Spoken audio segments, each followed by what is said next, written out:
देखिए कक्षा 10 के अध्याय 1 का उदाहरण 5 है। क्वेश्चन में बोला गया है सिद्ध करो वर्गमूल 3 एक अपरिमेय संख्या है। हमें यहाँ पर वर्गमूल 3 को अपरिमेय संख्या सिद्ध करना है। देखिए अगर कभी भी वर्गमूल के निशान के अंदर अगर कोई एक अकेली संख्या हो और उसको हमें अपरिमेय सिद्ध करना हो तो हम ऐसे क्वेश्चन को सॉल्व करने के लिए सह अभाज्य संख्याओं के कॉन्सेप्ट का यूज़ करते हैं। तो सबसे पहले जब हम इस क्वेश्चन को सॉल्व करने के लिए सहभाज्य संख्याओं का यूज़ करेंगे तो पहले हमें पता होना चाहिए सहभाज्य संख्याएं क्या होती हैं। ठीक है, तो पहले हम बात कर लेते हैं सहभाज्य संख्याओं की, उसके बाद जो है इस क्वेश्चन पर आते हैं। ठीक, तो देखिए सहभाज्य संख्याएं क्या होती हैं। सहभाज्य संख्याएं जो है वो दो संख्याएं होती हैं जिनका HCF 1 होता है, यानी जो दोनों की दोनों संख्या बस खाली 1 से कटें, 1 के अलावा किसी और से ना कटें, उनको हम सहभाज्य संख्याएं कहते हैं। जैसे, और जब भी बात होगी सहभाज्य में दो ही संख्या होंगी साथ में, अकेली संख्या के बारे में बात नहीं करते हैं सह अभाज्य में। ठीक है, जैसे मान लो मैं यहाँ पे लिख देता हूँ 8 और मैंने यहाँ पे लिखा 12, तो ये आपस में सहभाज्य हैं या नहीं, तो वो कैसे पता लगेगा। अब देखिए दोनों की दोनों संख्या एक तो 1 से कट जाती हैं, 1 से तो कट ही जाएंगी, उस 1 के अलावा ये 2 से भी कट रही हैं, 2 के अलावा फिर ये 4 से भी कट रही हैं, तो ये दोनों आपस में सहभाज्य नहीं, क्योंकि ये 1 के अलावा किसी और संख्या से भी कट रही हैं। ठीक है, मगर अगर मान लो मैं यहाँ पे ले लेता हूँ 4 और 5 को, तो 4 और 5 जो हैं 1 से कट जाएंगी, 1 के अलावा कोई और नंबर इनको नहीं काट पाएगा।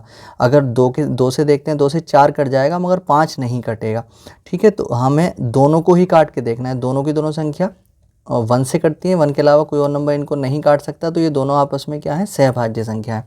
तो वो दो संख्याएं जो खाली 1 से ही कटती हैं, उन्हीं दोनों संख्याओं को हम सह अभाज्य बोलेंगे, जो 1 के अलावा किसी और से डिवाइड नहीं होती हैं। इसी तरीके से अगर मान लो मैं ले लेता हूँ यहाँ पर 5 को ले लूँ मैं और 8 को ले लूँ, तो ये दोनों संख्या आपस में सहभाज्य होंगी, क्योंकि ये भी बस खाली 1 से ही कटेंगी, 1 के अलावा और किसी से नहीं कटेंगे। तो काफ़ी संख्याएं हैं, बाकी दो संख्याएं आपस में, वो दो संख्याएं जो 1 के अलावा किसी और से नहीं कटती हैं, उन्हीं को हम सहभाज्य संख्या कहेंगे। अगर हमने किन्हीं दो संख्याओं को सहभाज्य कह दिया है तो इसका मतलब ये है कि बस खाली वो दोनों की दोनों बस 1 से ही कट रही हैं, 1 के अलावा वो किसी और से विभाजित नहीं हो रही हैं। अगर मान लो मैं ये कह देता हूँ कि A और B सहभाज्य हैं, तो इसका मतलब ये कह रहा हूँ मैं कि A और B बस खाली 1 से ही कटेंगी, 1 के अलावा इन दोनों को और कोई डिवाइड नहीं कर सकता। ठीक है, तो चलिए आगे हम अब इस क्वेश्चन को स्टार्ट करते हैं। तो सबसे पहला काम हम यहाँ पर क्या करेंगे, √3 को अपरिमेय संख्या सिद्ध करने के लिए हम सबसे पहले मान लेंगे, माना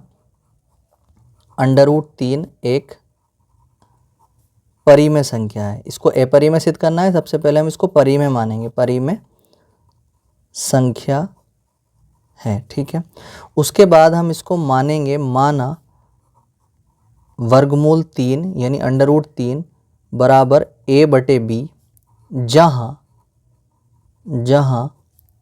A तथा B, A और B जो हैं ये सह अभाज्य संख्याएं हैं, सह अभाज्य संख्याएं हैं।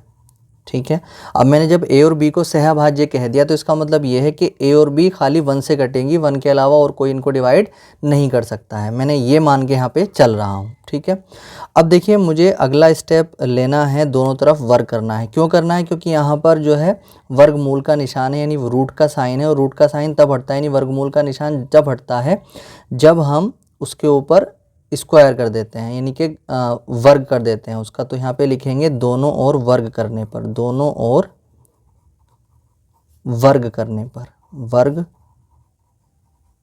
करने पर जब दोनों तरफ वर्ग हम करेंगे तो इसके ऊपर भी घात 2 आ जाएगी और A/B के ऊपर भी घात 2 आ जाएगी। ठीक है, तो ये जो रूट का साइन है, मतलब वर्गमूल का जो साइन है, ये हट जाएगा पावर 2 से। ठीक है, कट जाएगा, ये यहाँ पर आ जाएगा 3 और यहाँ पर आ जाएगा A की घात 2 और बटे B की घात 2। ठीक, अब हम आगे क्या करेंगे, इसमें क्रॉस मल्टीप्लाई यानी तिरछी गुणा, B की घात 2 की 3 से गुणा हो जाएगी तो 3B की घात 2 आ गया, बराबर में यहाँ पर आ गया A की घात 2। इसको मान लेंगे समीकरण 1। ठीक है, एक चीज़ और है, जितने भी क्वेश्चन अगर अकेली संख्या कोई रूट के अंदर है तो सारे के सारे क्वेश्चन में सेम ही काम करना है, जितना भी लास्ट तक इसमें होगा सेम, हर किसी क्वेश्चन में सेम ही काम करना है। बस संख्या बदल जाएगी। अगर मान लो यहाँ पे √5 हो गया तो बिल्कुल बस जहाँ पर 3 आ रहा है बस वहाँ पर 5 होता चला जाएगा। अगर 2 हो गया तो बिल्कुल बस हर क्वेश्चन में सेम ही काम करना है, जिसके अंदर अगर किसी रूट के अंदर कोई एक सिंगल संख्या है उस कंडीशन में, ठीक है। तो देखिए 3b की पावर 3b की घात 2 बराबर a की घात 2, यहाँ पर समीकरण 1 आ गई है। अब हम यहाँ पर b की घात 2 का मान निकालेंगे तो 3 जो है a की घात 2 के बटे में आ जाएगा, ठीक है। तो यहाँ पर ये चीज़ बनी। अब देखिए एक प्रमेय है 1.2, उस प्रमेय में ये बताया गया है कि अगर कोई अभाज्य संख्या किसी संख्या की घात 2 को विभाजित करती है, जैसे a की घात 2 के बटे में 3 लिखा हुआ है, तो इसका मतलब ये है a की घात 2 3 से विभाजित हो रहा है, ठीक है। तो अगर कोई अभाज्य संख्या अगर किसी संख्या की घात 2 को विभाजित कर सकती है तो वो उसकी एक घात को भी विभाजित करती है, ठीक है। इसका मतलब हम यहाँ पर लिखेंगे b की घात 2 को ऐसे रखा, a की घात 2/3 लिखा हुआ है, इसको अब हम यहाँ पे लिखेंगे a गुणा a और बटे में 3। तो जब a की घात 2 3 से विभाजित हो रही है तो ये जो a है ये भी 3 से विभाजित होगा, ठीक है।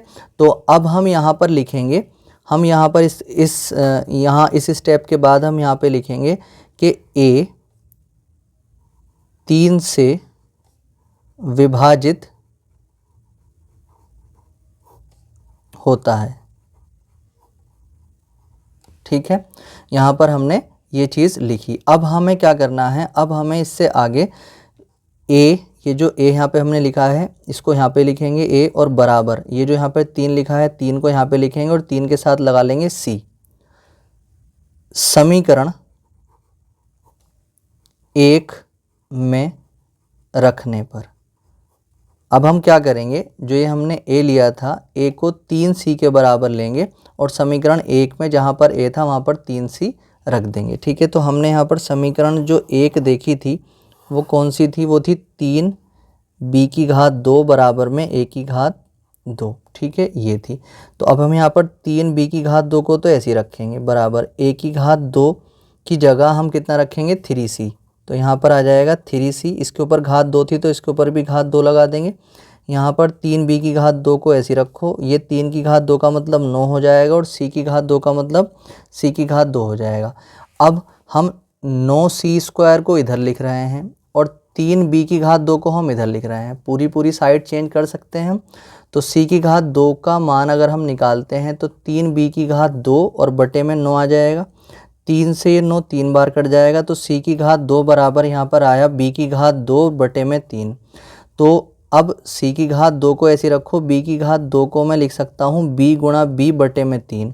अब देखो यही कंडीशन यहाँ पर बनी थी और यही कंडीशन यहाँ पर बन गई, तो हम यहाँ पर भी लिख सकते हैं कि b भी 3 से विभाजित होता है। अब देखिए हम यहाँ पर क्या करेंगे, आगे ये लिखने के बाद हम ये देख सकते हैं कि हमने यहाँ पर लिखा था कि a 3 से विभाजित हो रहा है और यहाँ पर b भी 3 से विभाजित हो रहा है। तो हम यहाँ पे लिखेंगे हमने देखा कि a तथा b दोनों 3 से विभाजित हो रहे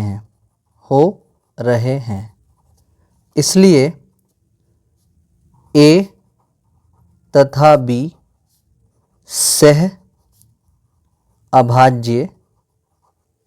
अभाज्य नहीं है।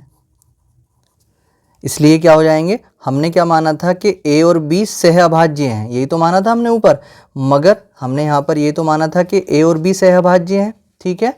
मगर हमने जब इसको सॉल्व किया, सॉल्व करने के बाद हमने ये देखा कि a भी 3 से भी कट रहा है a और b भी 3 से कट रहा है। तो हमने यहाँ पर देखा a और b तो 3 से भी कट रहे हैं और जब सहभाज्य थे तो बस खाली 1 से कटने चाहिए थे, 1 के अलावा कोई और इनको नहीं काटना चाहिए था। मगर हमने जब इसको सॉल्व करा तो हमने देखा कि a और b 3 से भी कट रहे हैं। तो अब जब 3 से भी कट रहे हैं तो अब ये a और b सहभाज्य नहीं रहे, तो हम यहाँ पे लिखेंगे a और b सहभाज्य नहीं है। और जब सहभाज्य नहीं है तो तब